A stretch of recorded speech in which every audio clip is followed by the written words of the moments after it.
Pose with the fans. Pose with the pose with the pose with the fans. Pose with the pose with the pose with the fans. Pose with the fans. Jadi di sini saya akan menjelaskan materi yang pertama yaitu Internet Protocol atau IP address. Nah, di sini ada pengalamatan komputer. Nah, agar komputer dapat mengirimkan data ke jaringan internet, komputer harus memiliki protokol internet atau IP address. IP address sendiri adalah berupa kode numerik dengan format tertentu yang diberikan pada komputer. Ada dua versi IP address yang umum digunakan yaitu IP address versi 4 dan IP address versi 6. Nah, meskipun sudah ada versi terbaru IP address 6, tapi IP address 4 masih digunakan. Nah, di sini juga ada materi alamat IP atau Internet Protocol. Nah, alamat IP protokol memiliki format x.x dengan nilai x antara 0 hingga 255 8 bit. Jadi panjang alamat IP versi 4 adalah 4 kali 8 bit sama dengan 32 bit. Contohnya yaitu 115.80.9.234. Jadi setiap komputer harus diberikan alamat IP ini untuk dapat berkomunikasi melalui jaringan yang menggunakan IP. Pengaturan pemberian alamat IP dilakukan dengan mekanisme tertentu. Nah, di sini juga ada pengalokasian alamat. Nah, penyediaan layanan internet dan organisasi tertentu memiliki sekumpulan alamat IP untuk digunakan oleh pengguna layanan. Dan sekumpulan alamat IP ini dibagi-bagi ke dalam komputer alamat IP yang lebih kecil dan setiap kelompok yang dialokasikan ke satu subnet atau LAN.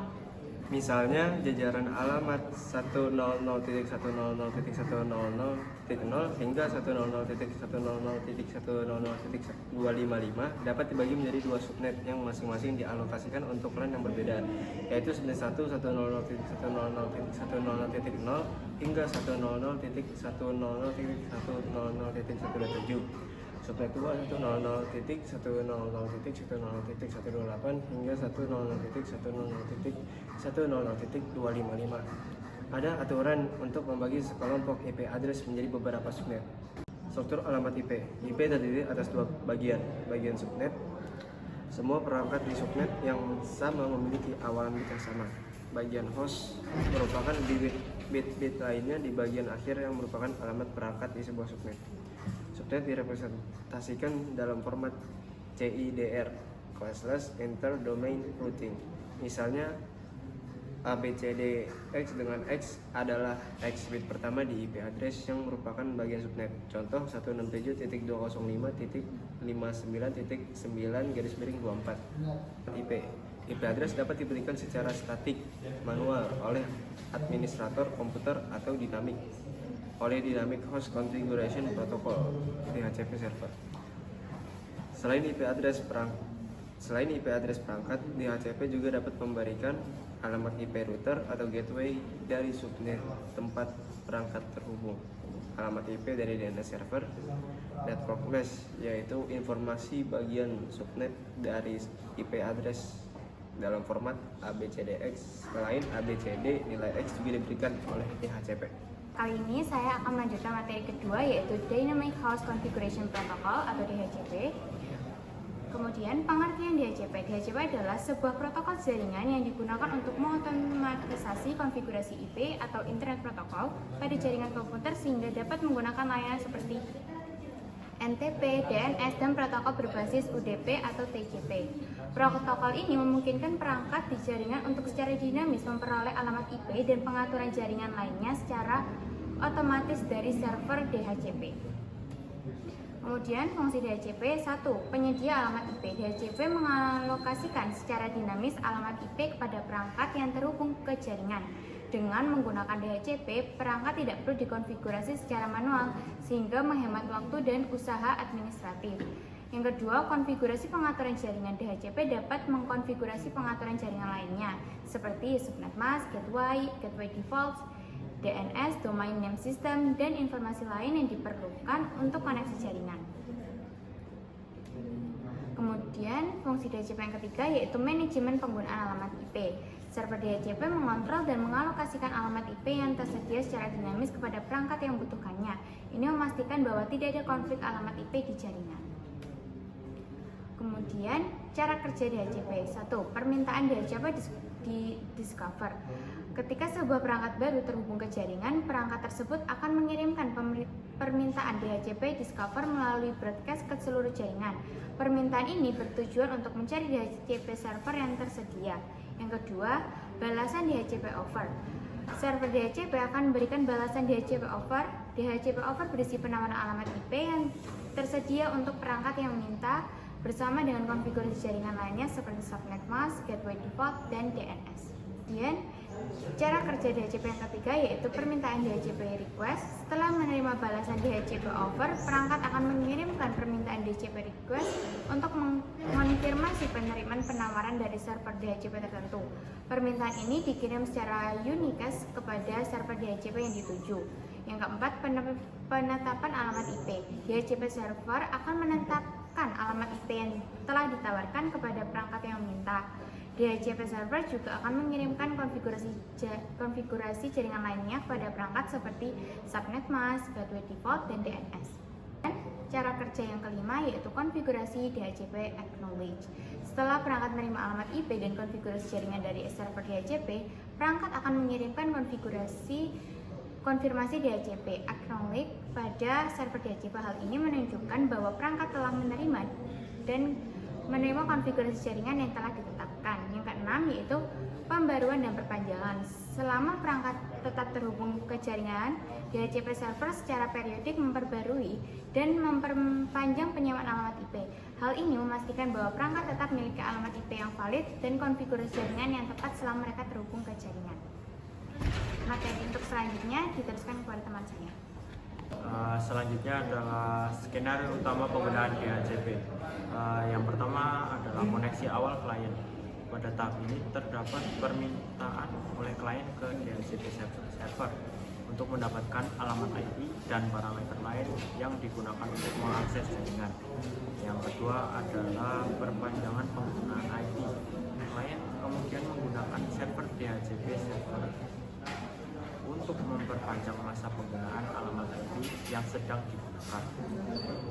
Selanjutnya yang ketiga adalah koneksi klien setelah reboot. Klien menghubungi DHCP server untuk mengkonfirmasi bahwa alamat IP yang digunakan sebelum reboot dapat tetap digunakan. Yang keempat, pemutusan koneksi klien. Klien mengajukan permintaan pelepasan alamat IP yang digunakan kepada DHCP. Selanjutnya adalah kelebihan dan kekurangan DHCP. Kelebihan yang pertama itu adalah otomatisasi konfigurasi jaringan. DHCP server memungkinkan konfigurasi otomatis alamat IP dan konfigurasi jaringan untuk perangkat di jaringan. Kedua, yaitu menghindari konflik alamat IP. Dengan DHCP, server secara dinamis mengalokasikan alamat IP yang tersedia kepada perangkat yang dibutuhkan. Yang ketiga yaitu pemantauan dan manajemen sentral.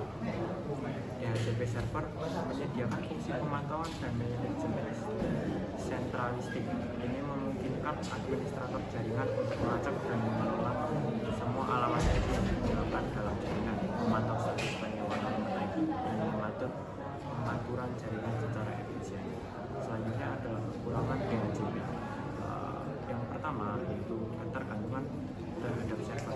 DHCP server harus selalu aktif dan berfungsi dengan baik untuk memberikan konfigurasi jaringan kepada perangkat. Jika server mengalami gangguan atau tidak berfungsi, maka perangkat yang baru terhubung ke jaringan tidak akan mendapatkan konfigurasi IP yang mengakibatkan ketidakmampuan perangkat tersebut untuk berkomunikasi di jaringan. Yang kedua, potensi konflik IP. Meskipun DHCP server dirancang untuk menghindari konflik alamat IP dengan mengalokasikan alamat IP yang tersedia secara dinamis, masih ada kemungkinan terjadi konflik jika ada perangkat yang menggunakan alamat IP yang sama secara manual. Konflik ini dapat menyebabkan masalah jaringan seperti ketidakstabilan dan gangguan komunikasi. Yang ketiga adalah pengaturan konfigurasi yang tidak sesuai. Dalam beberapa kasus, konfigurasi yang diberikan oleh DHCP server mungkin tidak sepenuhnya sesuai dengan kebutuhan spesifik suatu perangkat atau pengguna. Ini dapat mempengaruhi kinerja atau kemampuan perangkat dalam mengakses sumber daya jaringan tertentu. Baik, selanjutnya saya akan menjelaskan tentang MAC address dan address resolution protokol atau ARP. Nah, apa itu MAC address? Selain IP, alamat IP, setiap network interface controller atau NIC pada komputer memiliki alamat MIC. Setiap MIC memiliki alamat MIC berbeda. Data diantarkan dari satu komputer ke komputer lainnya dalam jaringan LAN atau WAN berdasarkan alamat MIC tersebut. Setiap komputer menyimpan alamat MIC komputer lain yang terhubung dalam jaringan yang sama. Kemudian ada format alamat MIC.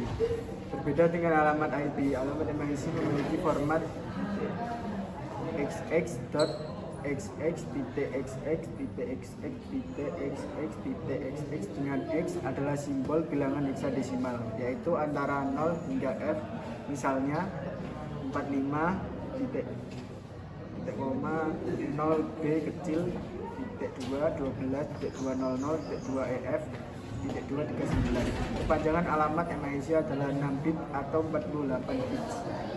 Alamat MIC ini harus unik, tidak berganda dalam sebuah jaringan. Namun dimungkinkan alamat MIC yang sama digunakan di jaringan yang berbeda.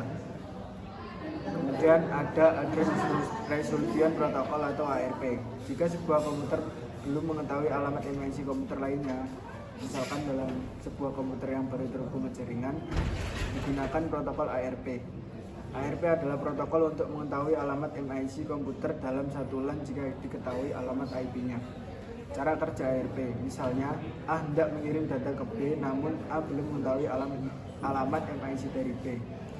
A mengirim paket ARP dengan alamat MIC tujuan. Ini contoh alamat MIC ARP-nya agar di broadcast oleh switch ke semua part yang berisi informasi dari alamat IP dari B. Semua komputer menerima paket tersebut, namun hanya B yang merespon balik dengan mengirimkan alamat MIC dari B ke A.